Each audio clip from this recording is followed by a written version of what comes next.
Sometimes our tech overlords do the right thing, and the right thing will always tick off the left. The China virus disaster needs to be made into a disaster again, and they're doing the best they can to make it that way. And here are some updates from the Olympics in Tokyo. This is Gene, and you're listening to Dumbasses Talking Politics.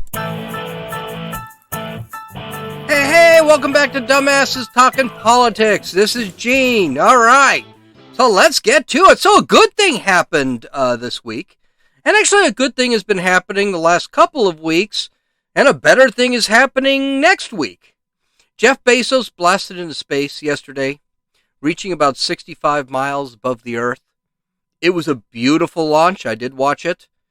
It occurred 2 weeks after Richard Branson of Virgin Atlantic launched into the upper atmosphere about 55 miles up. Bezos' ship was called the Blue Origin. Here's some information about it. First off, the ship did look like a penis. I have to bring that up because that's the first thing everyone is bringing up. And it did look like one. It looked like Dr. Evil's ship from I can't remember what those movies were because I never really liked them. But it was a Austin Powers movies. So it did look funny. The whole trip cost about $5.5 billion. But understand something. This was a test. This wasn't something that was just for him. Just for Jeff Bezos. Jeff Bezos ended up being on the ship, and he was aboard with his brother, Mark.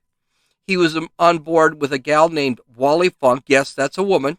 That, I don't know, we don't have women today, but she's an 82-year-old aviation pioneer. She is officially the oldest person in space, and she wanted to be an astronaut back in the 1960s, but was rejected by NASA because she was a woman, and they would only allow men on spaceships back then. So, I mean, there she is. I think that's great for her. I think that is great for her. She deserved to do this, and she did. And the final person was a guy named Oliver Damon, who is an 18-year-old Dutch student, and he ended up being the youngest to fly into space. So we had the oldest to fly into space, we had the youngest to fly into space, and now we've had the richest to fly into space. They climbed to about 100, they flew on basically 110,000 pounds of push from a rocket that was set up with super cold liquid oxygen and hydrogen propellants. And it got them, they went at to speed 3 times the normal force of gravity, which is 3G. At 45 miles up, the rocket, which was pushing them forward, disconnected, and via SpaceX, it landed nice and safely onto the ground so that it could be reused in future launches. By the way, this is an awesome discovery SpaceX had that said, we shouldn't be building rockets every freaking time we send up. Let's make it that these rockets can actually land, and we can actually stick the rockets back onto the capsule so that we can take off using the same rockets and stop having to recreate. That is a great invention. Remember in the 60s and 70s, the rockets would actually split apart so that you only had the capsule left, and you lost millions of dollars, possibly billions of dollars in today's standards, on rockets, and you had to rebuild them all over again. And that's one of the problems I think you had with the space shuttle program, which, by the way, was a massive failure. As much as we love the space shuttle, I love the space shuttle, the space shuttle program was a failure because the reality is when the space shuttle went up into space and then came back down, it actually almost had to be completely rebuilt. Not to mention we lost 2 of them. So it wasn't like the space shuttle program was a great thing. At 66.5 miles in the air, the crew enjoyed about 3 minutes of weightlessness and was 3.5 miles beyond what NASA defines as space. So unlike Richard Branson, who went 55 miles up, and he thought he only had to go 52 miles up, they actually went into the NASA definition of what space is. and they enjoyed about 3 minutes of weightlessness. The capsule then returned to Earth, landing in the Texas desert. This is also a great new discovery, because in the old days, back in the 60s and 70s, and I know Chad out there, he probably is not listening, but the reality is, in the 60s and 70s, they used to land in the ocean. Even SpaceX right now is landing in the ocean. And they did this because it was safer. Now these guys actually went in, landed on hard ground at 13 miles an hour and had no problem. And they had air drafts that shot out right before they touched so that the air would slow it down to literally land nice and softly. Brilliant, brilliant. After the 10-minute after the 10-minute flight, Jeff Bezos, who was the first to leave the capsule because this seemed to be a big deal, in a cowboy hat because he's in Texas, sat there and actually had some clumsy words about, and it's important to understand, he's not a public speaker. He can be the CEO of the largest company in the world, but he's not a public speaker. And he clumsily wanted to thank everybody, but he said this, and it was used by the left later. And we're going to talk about that in a second. But here's Jeff Bezos, new astronaut. And then I want to thank every Amazon employee and every Amazon customer, because you guys paid for all of this. So seriously, for every Amazon customer out there and every Amazon employee, thank you from the bottom of my heart very much. Now, it was a very clumsy speech, and that was going to be used against him. And I think this was wrong. Now, this would seem like it's a great thing, right? It would seem like that's awesome. He went into space. We're forwarding space travel. We're forwarding research in space. We're forwarding ways to get into space. We now have 3 private companies, SpaceX, Virgin Atlantic, and Amazon, who are now competing for commercial dominance of space. We should all agree that this is a good thing. But the leftists don't look at fantastic achievements of these 3 companies. Nope. They decided to attack the individuals who own those 3 companies. Elon Musk, Richard Branson, and Jeff Bezos, respectively, who actually made this whole thing come true. Bernie Sanders, after the launch, tweeted, quote, "Am I supposed to be impressed that a billionaire went to space while he's paid 0 in federal income taxes some years and the workers at his company struggled to afford medical bills, rent, and food for their kids? Nope. It's time to invest in working people here on Earth." Well, here's the problem with Bernie. Yeah, he should be impressed because what he did, what Bezos did, is an impressive thing. He made a similar statement when Richard Branson went up. Elizabeth Warren tweeted, quote, "It's time for Jeff Bezos to take care of business right here on Earth and pay his fair share of taxes." You know, here's a little hint. Bezos does pay his fair share of taxes. As a matter of fact, I'll go a step further. He pays more taxes than most people. He pays his personal taxes. Amazon pays their taxes. There's a ton of sales tax that is taken away. But we're going to get into that in a few minutes. I can't stand the lie that these people don't pay their fair share of taxes. AOC, of course, she had to tweet out. She doesn't tweet about Cuba, except to blame the United States. But she decided to tweet, quote, "Yes, Amazon workers did pay for this, with lower wages, union busting, a frenzied and inhumane workplace, and delivery drivers not having health insurance during a pandemic. And Amazon customers are paying for it, with Amazon abusing the market power to hurt all small businesses." I gotta be honest with you, there's so much wrong with this tweet. It's almost not funny. First off, Amazon workers and Amazon customers did not pay this and pay for this. This was a clumsy statement by Bezos. And I'm sure he's going to hear about it. I'm sure he's going to go off on it later. The employees of Amazon work in a free market. They receive what the market will bear for what the job that they do. If they find that Amazon is cruel, they can quit and get another job. And here's the other thing. Or they can actually improve themselves. Or here's something wild and crazy. They can actually go out and invent their own space rocket. Amazon customers did not pay for this space exploration flight. They paid Amazon for their rolls of toilet paper to be delivered. Amazon took the profits from the toilet paper rolls that I bought and reinvested it into Amazon, which, by the way, hired more people. And Amazon is making the world better. But here's the thing. Here's the thing with these freaking politicians who do absolutely nothing. Okay? And by the way, before we get crazy with the tax thing, because the tax thing annoys me, I've said this before. The top 25% of earners in the United States pay 100% of the net taxes. That is a fact. End of story.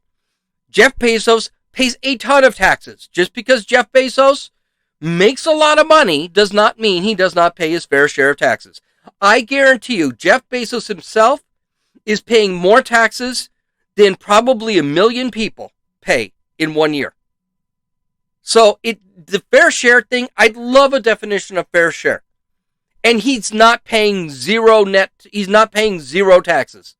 He is using the system to pay the taxes that he has to pay.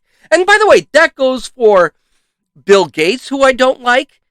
That goes for any of the billionaires or millionaires out there that manipulate the tax laws that are on the books, including Donald Trump. But here's the reason why Bernie, Chief Warren, and AOC hate the accomplishment. First off, this proves that capitalism works.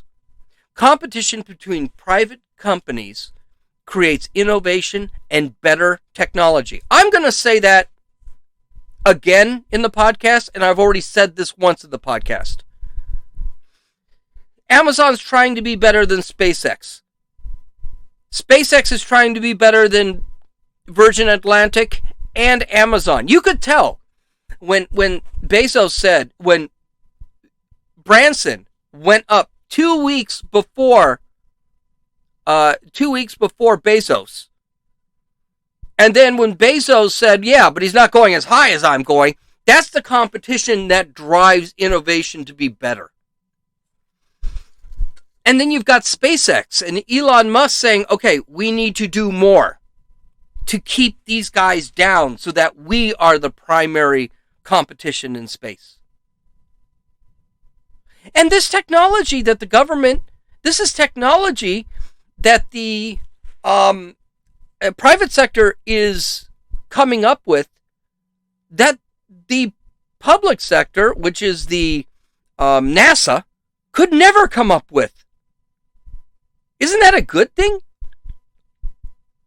An example of that would be, the first SpaceX launch that I saw that the astronauts came down. That was about a month and a half ago, 2 months ago.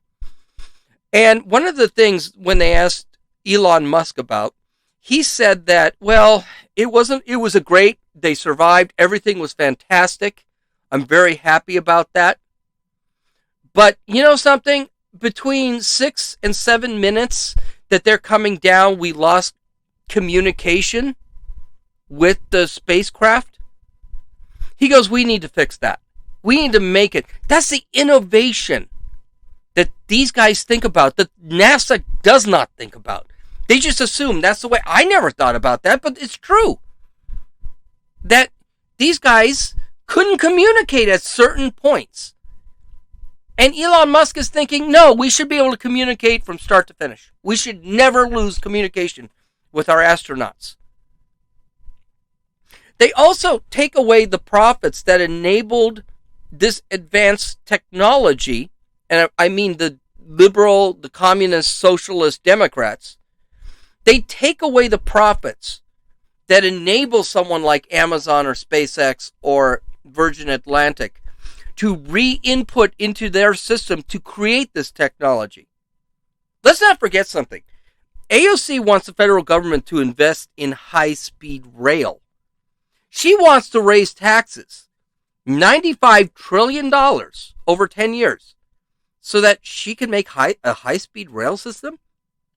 What is this? The 1850s? We should be in space. We should be colonizing the moon. They push the big lie that Bezos, Branson, and Musk don't pay any taxes. That's just not true. Finally, why are we listening to people who have hired no one in Warren, in Sanders, and in AOC, never ran a business, and have gotten rich off the taxpayer's dime? What the hell have these people done before? Geez, AOC was a bartender, a part-time bartender. Her first full-time job was being a representative in Congress. Bernie has actually been kicked out of a commune because he was too lazy. He wouldn't do his work. The media, of course, is also blasting this because the media is a socialist network. That's what they are. They're just standing in for the Democratic Party and supporting everything that they say. No, I forgot one thing before I get into that. Ro Khanna actually said on CNN that they shouldn't innovate because they need to pay their taxes. They shouldn't be reinvesting in innovation because they need to pay taxes. It's crap. Okay, back to the media. Ro Khanna is a complete frickin' moron anyway. But anyway. So the Washington Post tweeted, for Jeff Bezos, Richard Branson, and Elon Musk, rocket ships have become the new super yachts. WBUR.org wrote in an article, but there is something deeply wrong with our society when three of the wealthiest men on earth, including Jeff Bezos, spend billions of dollars on an ego-fueled race to space, while the world is reeling from a global pandemic and people on our planet are quite literally starving. A new Oxfam report finds 11 people are likely dying every minute from hunger and malnutrition, outpacing COVID-19 facilities. This, as Jeff Bezos prepares for an 11-minute thrill ride. The Verge wrote, as long as the space industry is dependent on billionaire funds for spacecraft built for billionaire and millionaire customers, the perception that this is a hobby for the ultra-wealthy will inevitably remain. Quote, we have to deal with the fact that billionaires trying to make more money are the public face of the space sector right now, end quote. Bryden Whedon, a director of the Secure World Foundation, a leftist organization, I might add, said. And of course, jacobinmag.com titled an article, Leave the Billionaires in Space. Notice something about these articles. It's always pushing class warfare. And it does this through greed and envy of the people that aren't billionaires. It also makes the look like a luxury instead of the great accomplishment it is. Like, this is just a big luxury. Oh, it was just a super yacht. Yes, right now space flight is for billionaires. Now. But soon it'll be for millionaires. Then it will be for the wealthy. And finally, the regular Joe. You know what else only billionaires had before? Regular flight, televisions, cars, cell phones, smartphones, computers, wine, and travel. All of these things are available to regular people right now. You see homeless people with smartphones right now. That's how it starts. The rich innovate. And that's how they ended up rich in the first place. And eventually it comes down to regular people like me and you. These articles also always bring out poverty around the world. Yes, people starve. Yes, people are poor. But there's always been poverty. There always will be poverty. Jeff Bezos not having a space program is not going to change that. As a matter of fact, it's doing the opposite. Jeff Bezos, Elon Musk, and Richard Branson having a space program is creating jobs. And it's not just high-tech engineering jobs. It's jobs for little people that are actually creating the devices. And definitely paying more taxes by these guys is not going to fix any of these problems of civilization. Matter of fact, I don't want Jeff Bezos, Bill Gates. I don't want any of them paying taxes. Because taxes, as far as I'm concerned, are theft. What has any politician that has screamed more taxes ever actually accomplished? Zero. Nothing. Zero. Space flights over the last couple of weeks and the upcoming flight by SpaceX, where they're going to join up with the International Space Station, are fantastic and they should be celebrated. They innovate. The private sector, because of competition, are always ahead of the science game because they're trying to outdo each other. Competition is good. Competition is an instinct of man, and we need to accept that. And don't be jealous of somebody who has a lot more money. He has a lot more money because of a reason. Let's not forget, these guys did not inherit money. Jeff Bezos started Amazon in a freaking garage. Bill Gates started Microsoft in a freaking garage. Elon Musk started SpaceX, started Tesla as just ideas that he grew. Space exploration, innovation, and eventually colonization of space, excuse me, is going to be necessary because we're going to need it for defense. We're going to have to control space so that we defend the homeland. We've got to think about overpopulation. How much humanity can the Earth survive? We're going to have to take a look at the moon of Jupiter and Saturn, moons of Jupiter and Saturn that can possibly hold life. And we're going to have to create colonies in foreign planets. We're going to have to worry about resources. We have a lot of people in this world. We're going to have to worry about getting resources and possibly from other planets and send those resources back. And again, those resources might be something we've never seen before, and we can innovate from those resources. We also have to think about protecting the Earth from space objects like meteors. We need the technology to blow meteors up. The dinosaurs, theoretically, were killed by meteors. We already know we've had several huge meteors hit the Earth that have caused total destruction events. We also need to think about us on this planet and maybe inject dangerous terrestrial materials from the Earth into space so we don't damage the environment. Environmentalists never talk about that. What about nuclear waste? What about those batteries from the Prius cars those lefties drive to save the environment? Those things are actually quite dangerous for the environment. Finally, what we need to do, we need to go in and we need to investigate the mysteries of the universe. And we're not going to do that by sitting on Earth and just using telescopes. The other benefits of this is it's costing the taxpayers practically nothing. This is all being done by private funds from private business.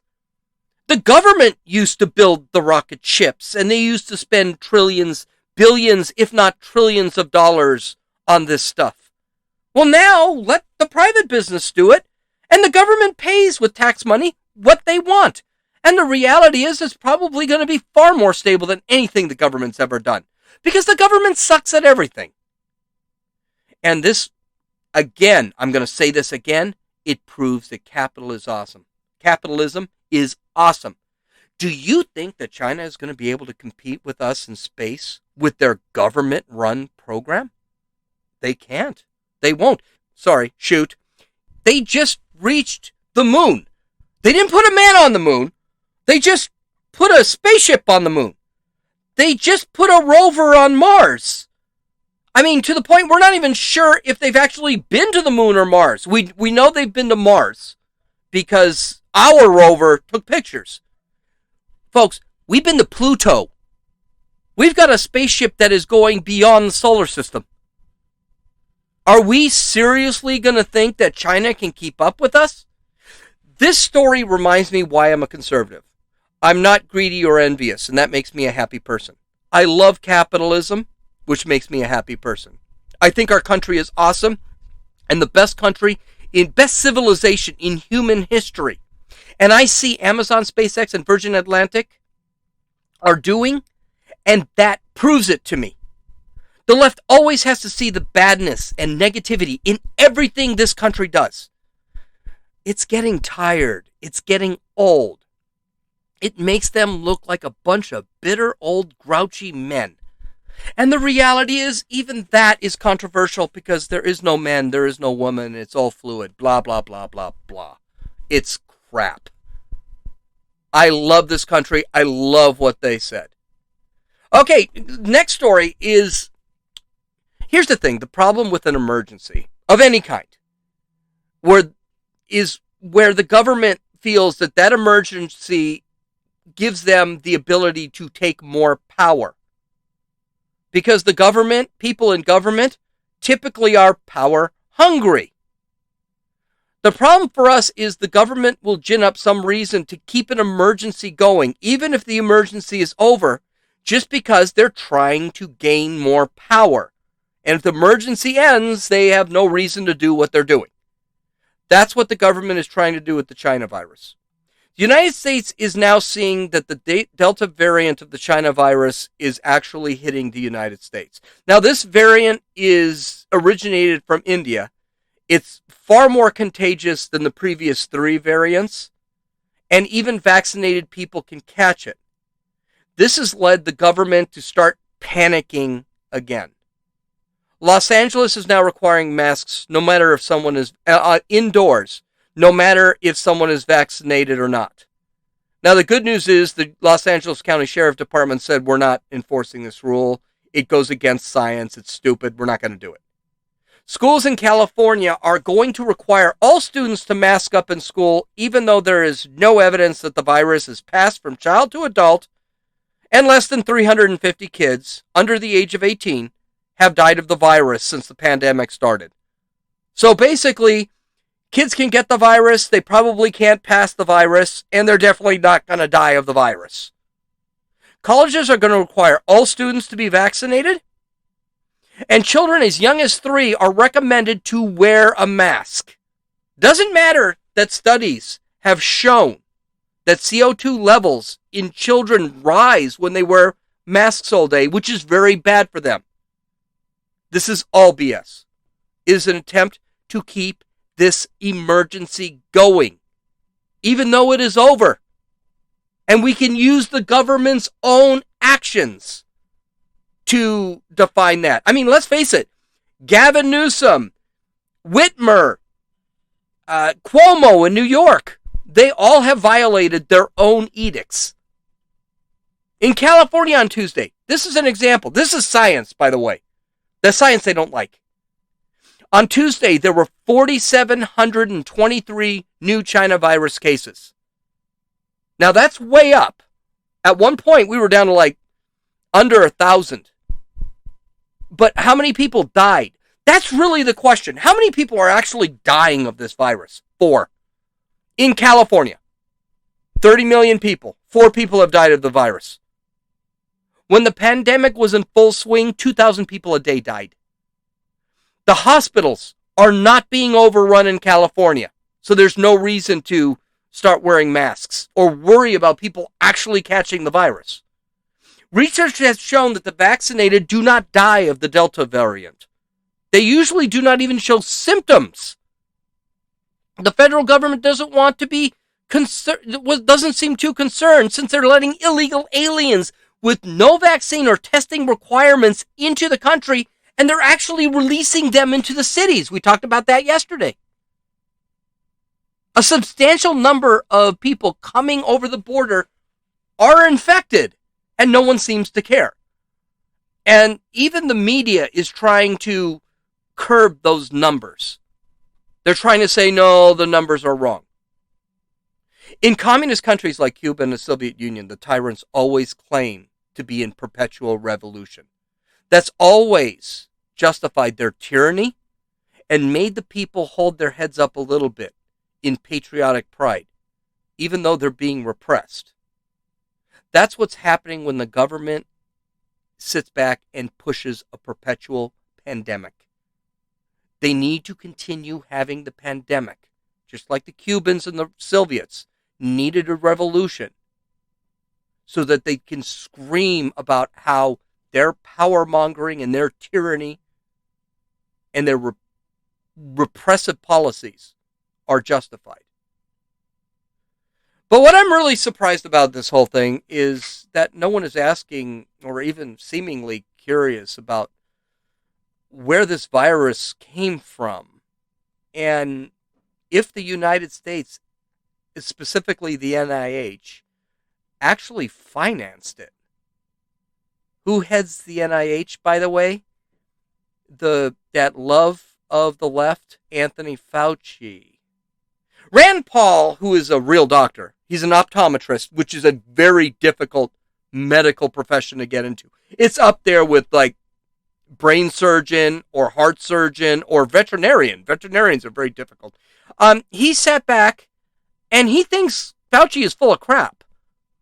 He got into an argument with Fauci about the gain of function work done at the Wuhan lab.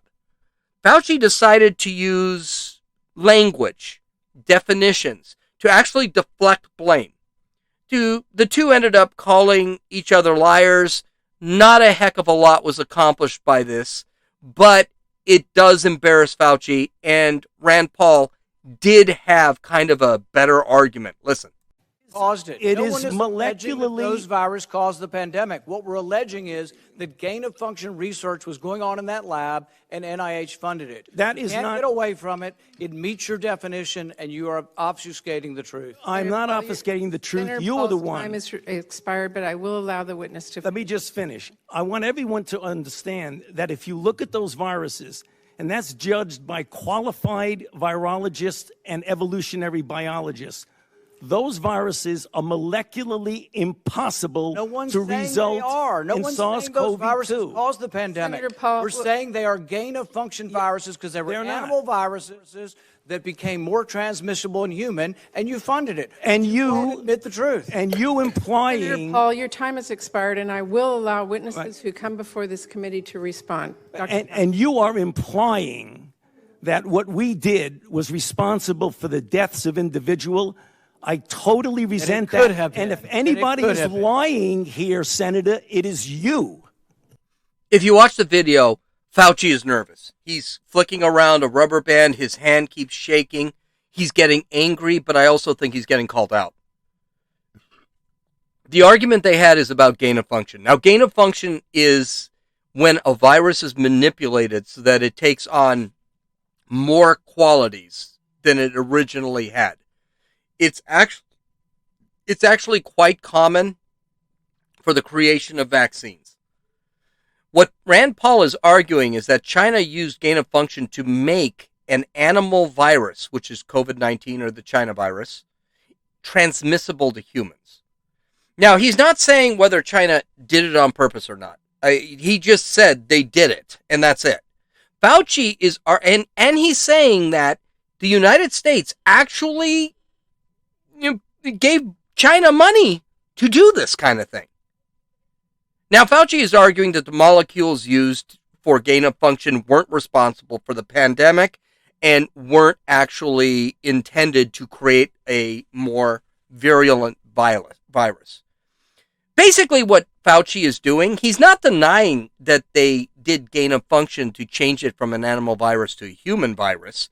He's just denying that it was intentional, which it may be intentional, it may not be intentional. I don't know. China is making more money now since the pandemic started than they were before. So I'm not exactly buying this stuff.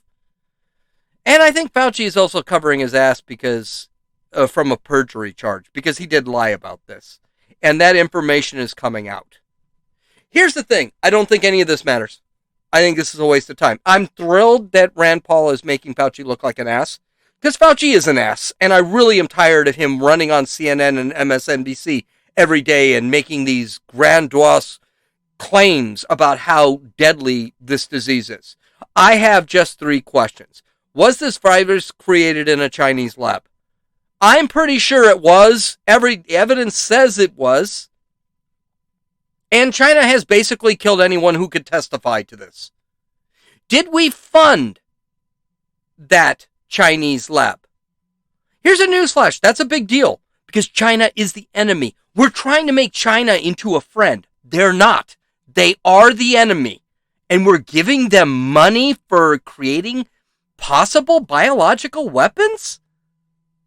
This is insane. We need to stop treating China like they're an ally. They're not. They hate us. They want to kill us. They want to take over the civilization.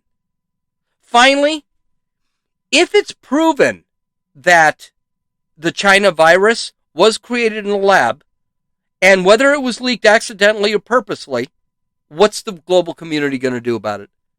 Are we actually going to go after China? What are we going to do about it? As far as I'm concerned, Rand Paul and Tony Fauci, that was all political theater. I really don't care. I don't think anything was answered here. If anything, the best thing that could have happened is Fauci lost credibility, which he should have lost a long time ago. Nothing else matters than those 3 questions. That's all I want to know. Okay, the Olympics. I'm not watching the Olympics. That are happening in Tokyo. I don't care. I really just don't care about the Olympics. It's gotten weird for me. I don't care about the NFL, NBA. I love the NHL. I still watch the NHL. I don't care about the MLB. And you know what? I don't care about the Olympics either. But that doesn't mean that there isn't fun stuff going on. Well, in the Olympics, the IOC had a problem. The IOC has a problem. And they've had this problem for years, and that problem is the athletes like to have sex with each other. Now, this isn't a shocker. I mean, these guys are all athletic. They're all virulent. They're all, sexually strong because of their athletic abilities. And they're all, pretty much all of them are really good looking. So it's not a shock. And not to mention they're tense. They need to blow off steam. And so this has been a big problem. Well, the IOC's biggest problem was keeping a stock of condoms. All right? I think in the last Olympics, the IOC, which gives condoms out to the athletes, actually ran out of condoms. And that was their biggest problem. Well, the IOC, because of the China virus, has decided, okay, we need to stop the athletes from having sex. Now, okay, I mean, I understand why you want to stop the athletes from having sex. I'd be more worried about, chlamydia, herpes, HIV, or syphilis. But, hey, if the China virus is the reason, I'm good with that. Whatever. Stop them from having sex. So what they decided to do, they decided to give each of the Olympic athletes a cardboard bed. Now, that bed, the reason, what their train of thought here was that if there are 2 athletes on a bed doing the mattress mambo, they would probably break the cardboard bed. Well, that's clever. I'll give them that. That is clever. Probably not going to work. Apparently, there was an Irish gymnast who started jumping on the bed to prove that the bed could actually handle his carnal delights. Rice McClanahan proved that those beds are strong enough to handle 2 bodies, and that the IOC failed. Listen to this guy. In today's episode of Fake News at the Olympic Games, the beds are meant to be anti-sex. They're made out of cardboard, yes, but apparently they're meant to break at any sudden movements. It's fake. Fake news. I know, this isn't a news story, but it's funny as crap, isn't it? It's just, come on, guys. I mean, my God. Here's a newsflash. Why would the IOC think that even if these damn things did work, they weren't just going to have sex someplace other than the bed? And the other question is, I'm thrilled that this 130-pound Irish gymnast can't break the bed jumping on it, but I'm pretty sure some of those weightlifters probably don't need a second person in the bed to break it. But I just thought, it's funny. Where do these guys come up with this? Okay, in the other Olympic story that happened today or last night, because tomorrow. I don't know how the time change works, but this is the biggest story in Tokyo this week. The women's soccer team all knelt before their game today to embrace Black Lives Matter. Then they proceeded to lose to Sweden 3-0 in what was considered the most embarrassing loss that the U.S. women's Olympic team took. Well, since they lost to that 15-year-old boys team.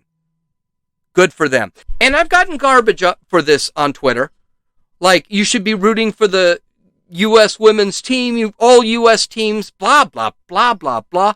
Well, the U.S. women's team is not rooting for the United States. Why would I root for the U.S. women's team? I don't give a damn if they're the U.S. women's team. You want to disrespect the United States? You want to support a crap organization like BLM? F you. I'm glad you lost. I hope you lose. I hope you get beaten again, and you end up not even getting to the second round. That's what I absolutely hope. I hope they lose. I hope they don't even get a medal. And screw Megan Rapinoe. I just can't stand them. All right. So we've got our TikTok video of the day, and something. This TikTok video comes from a guy. I'm assuming it's a gal with the first name of Zoe, but it's Zoe Stoller. Again, I would assume it's a girl by the name. I would assume he's a she, but you can never know. Maybe she's a he. Well, he, she, or it is describing a new flag that he, she, or it has come up with. And with a new gender that she, he, or it decided to come with. And this gender is called Gesera or Desera.